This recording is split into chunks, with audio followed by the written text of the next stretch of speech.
Hey guys, this time we're gonna create a guessing game. We're gonna start off from where we left off, and we're gonna clear out this text. We're gonna do a little bit of telling the user what we're doing. So first we're gonna say, want to play a game, and then we're gonna say, try to guess the number. In parentheses, let them know the range, 1 to 100. Alright, and since we're only going to run this code once, let's actually refactor, what's called refactoring this code out into a function that we'll call initialize. And so let's define that function down here. So we started off like we do all functions with func. Let Go know that we're making a function, and then of course we've already picked our name, and we don't want to take any input, and we're not giving any output, so we can go straight into the code, and we'll just paste that code right in there and save it, and ta-da. That should work exactly the way it did before, just, giving slightly different output. So, next, we want to take this random integer that we're getting, and instead of just printing it out, we actually want to save it. And we want to be able to read it and check it against the input that our users give us. So the way that we do that in Go is by putting in, so this colon tells Go that we want to allocate, and then the equals means that we want to set it to. So we want to allocate and set equal to, so we want to allocate this variable to this variable name, a variable that is whatever type this is, so in this case an integer, so we're going to allocate an integer named the number, and then we're going to set it equal to whatever the value of this is. So it first checks the type of this and allocates this to that type, and then it checks the value of this and sets the value of this equal to that. Okay, so we'll go ahead and print that out, and just so we can see that this is working how we expect it to, so we'll go run, and this one I've named guessing.go, and as we'd expect, it's outputting our text and then random 8. Perfect. Switch back over. Now you'll notice that I named this initialize instead of, I could have named it initial, but you cannot name it init because that is a keyword that's meant for something different. So, and we're not going to worry about that right now. So we don't want to, well, we'll leave it printing out the number for now, just for debugging purposes, but later we'll want to take this out.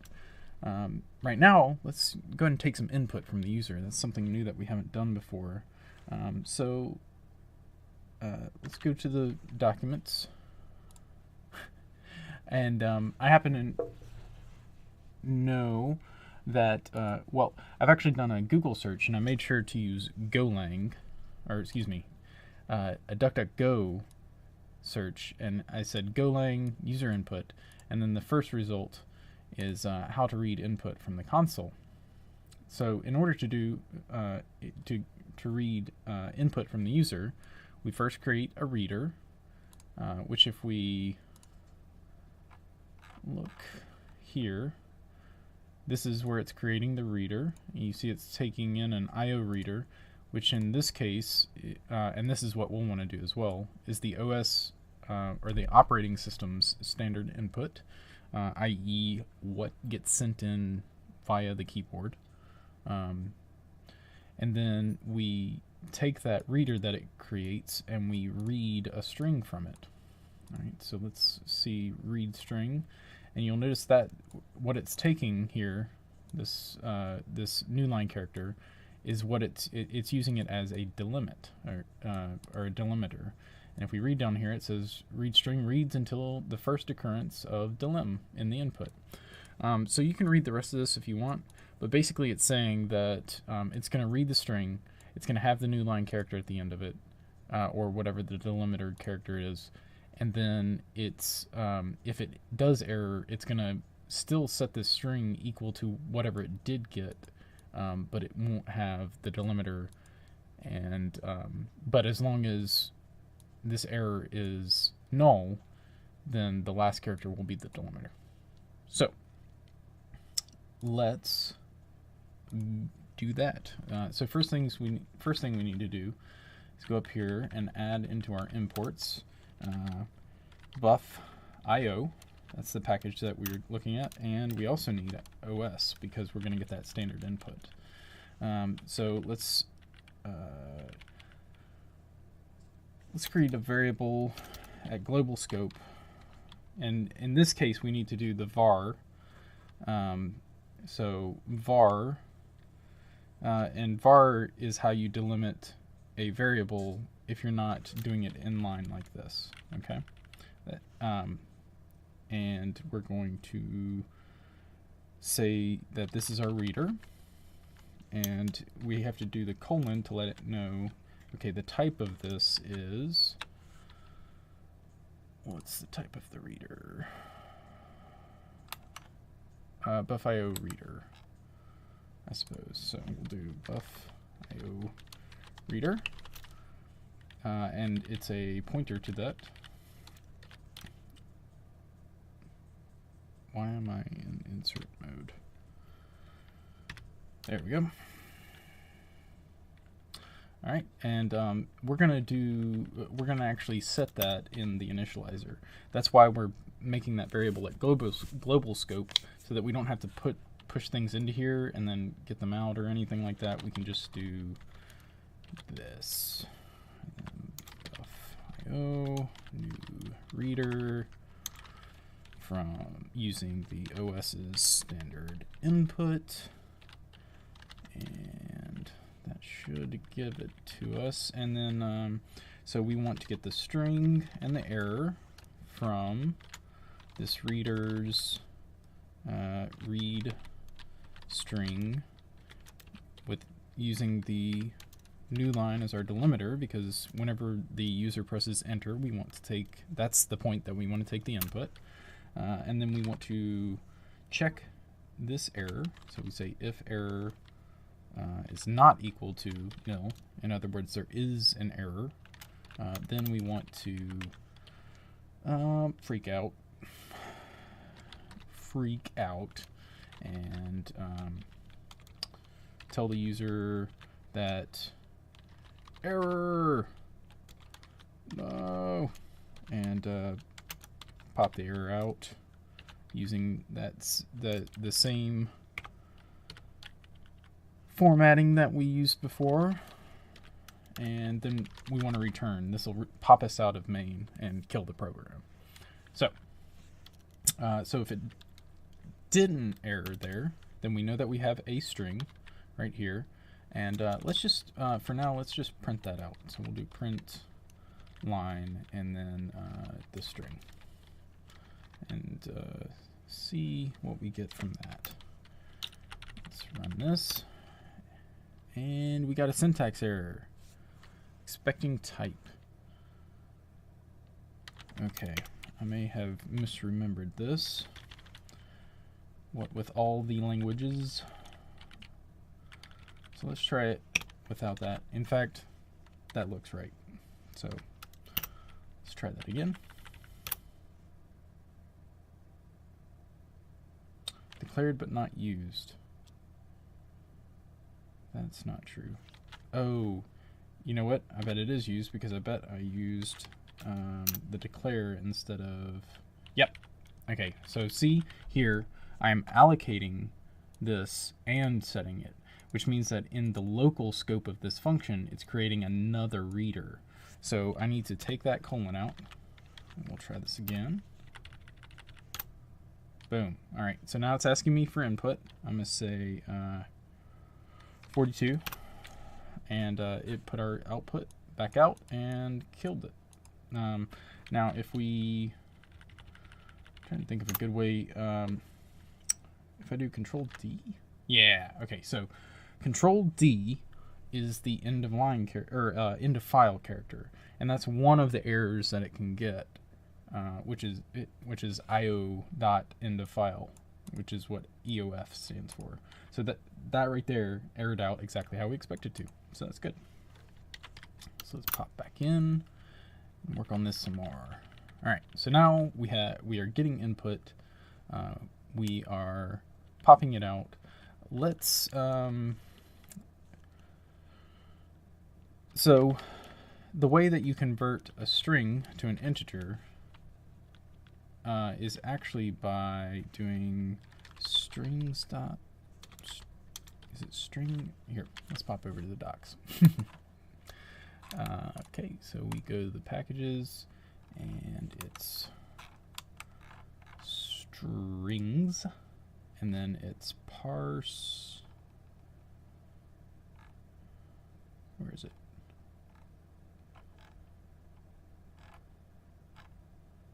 I could have sworn it was in strings. It's not in strings. Let's try. All right, let's just search for parse int. Parse int, all one word. No, there it is. Did you mean? And this is string conversion. That's the package I was looking for. So str string converter or conversion. Yeah. So here's the numeric conversions. So alpha to integer, etc., etc.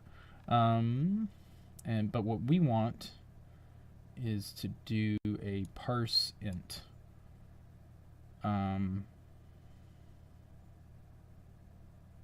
believe. Except that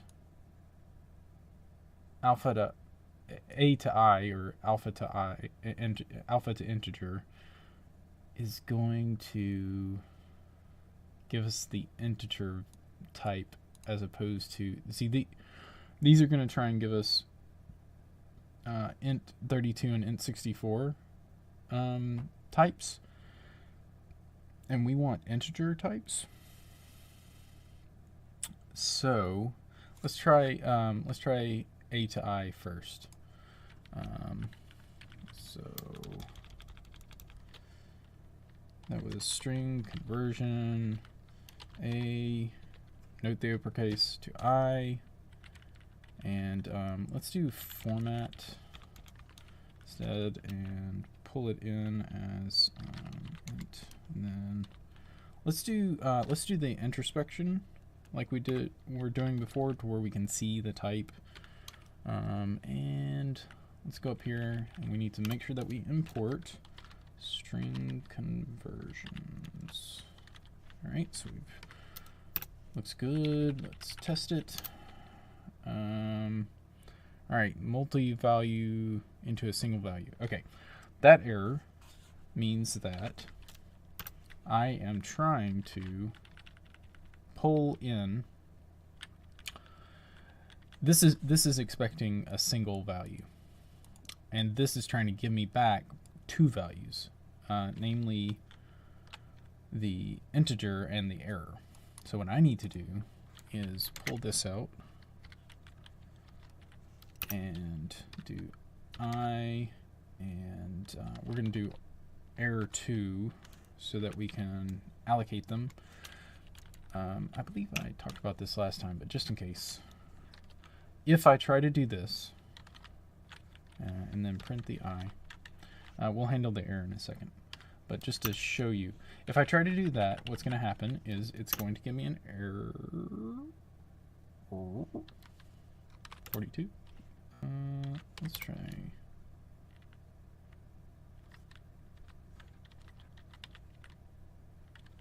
Oop.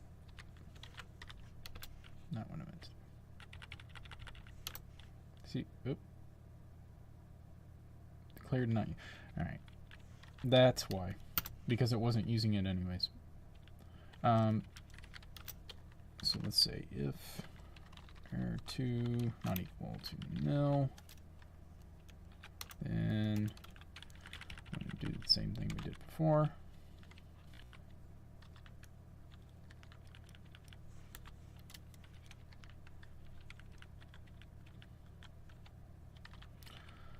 Alright, otherwise, we do what we're supposed to do.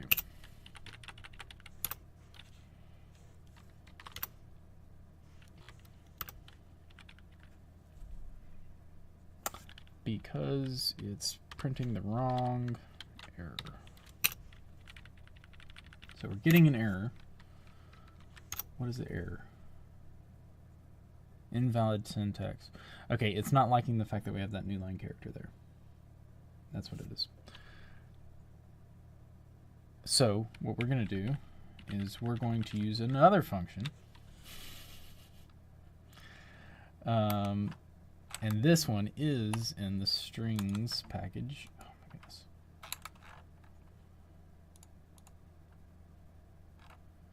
And it is trim space. Turns a slice of the string with all leading and trailing white space removed. Perfect. That's exactly what we want. So we're going to pop over and we're going to do instead of so first we're going to add to our imports strings, and then going into this we're going to say strings dot trim space. Careful with the capitalization. Let's try that one more time. Time space. Indeed. Indeed. Time space indeed.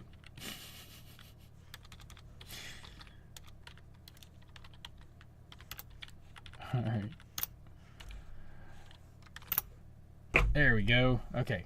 So now we have it pulling in our number as the correct type. What next? Okay. So we need it to do this, and then we need to check whether, let's take that print out, and let's, we need it to check if I equals to the number, then we print out you win, and return because we want to pop out. Else if I is less or greater than the number, then we want to print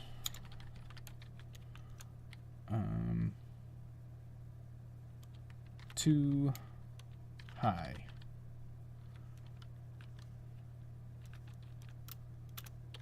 And continue, and then else we know it must be less than, because that's the only other option, and we will print line too low. Alright, let's try that out real quick. Okay, so let's start up. Alright, we know it's 26. Let's try something too low. 10, too low, good. Alright, let's try it again. Try dead on, we know it's 93. Dead on gives you win. Alright, and finally, last but not least, 72. Let's do 99. And too high, perfect, alright. But you notice, we take in the input, we tell them, but then we don't give them the option to try again. So we need to do that. That means that we need to loop. So what we're going to do is we're going to start in Go. The easiest way to loop is just to do a for and open a code block. And then you keep going. And we're going to take all of this. and set it. And so theoretically, this should work in perpetuity until we find the right number. So let's try that. Because the only time it breaks out of that loop is with the return if we win. So let's try too low, and too high. And notice we're continually getting the ability to keep going, and then if we get it right, we win and we're out. All right, let's clean up that code though. That's not the prettiest code. So first of all, let's take this win condition and let's take it out into its own function, and we're going to make it if you win, and we're going to send into that the number, which is the number we're looking for, and the number that we got. And so we'll return back a boolean, a bool value of whether we won or not. So if you win, then we just return, and then else it just continues. So let's create that function. We'll just create it right here. So func u underscore, or excuse me, was it u win? Yeah, u win. All right, win, and we take in the number and I, and since both of these are the same type, we can we don't have to put the type for both of them. We can just put it for the last one, and it'll infer the type for all of them. And then we're returning back a bool. And open up our code, and then we're going to paste in that code we had before. This time, though, we're going to have to return in each one of these, and this it'll be true if you did win, and it'll return false for the other two. Return false. And the nice part about this is this means that if we ever want to change the win condition, we can change it right here, and it's all in one place. We don't have to worry about it. All right.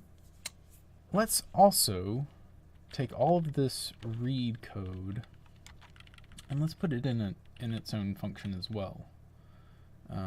So we're going to cut all of that, and we're going to say read user input, and we're going to set it equal to I.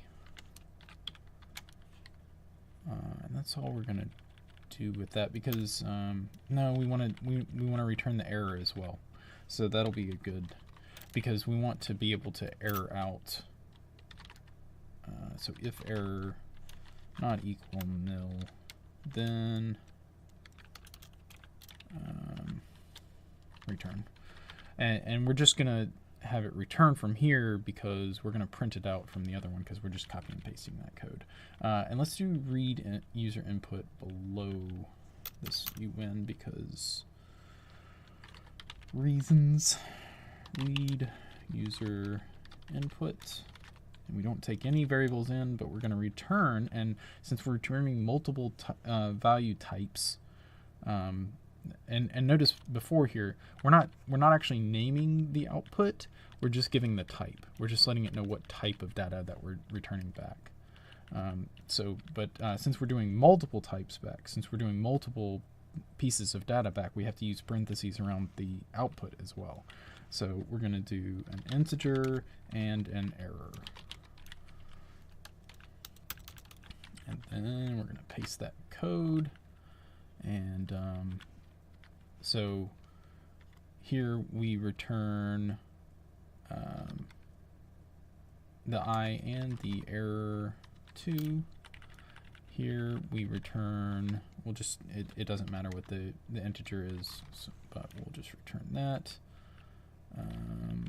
And then at the very bottom, in the case that everything went well, we do I and then nil for the error, because everything went well. So there shouldn't be an error, right? And then So that cleans up our code quite a bit. So now we just initialize, get our number, print it, which we'll take out here in a second, and then in an infinite loop, we get the user's input, which is an integer, maybe an error, and then we check it and see if they win or not.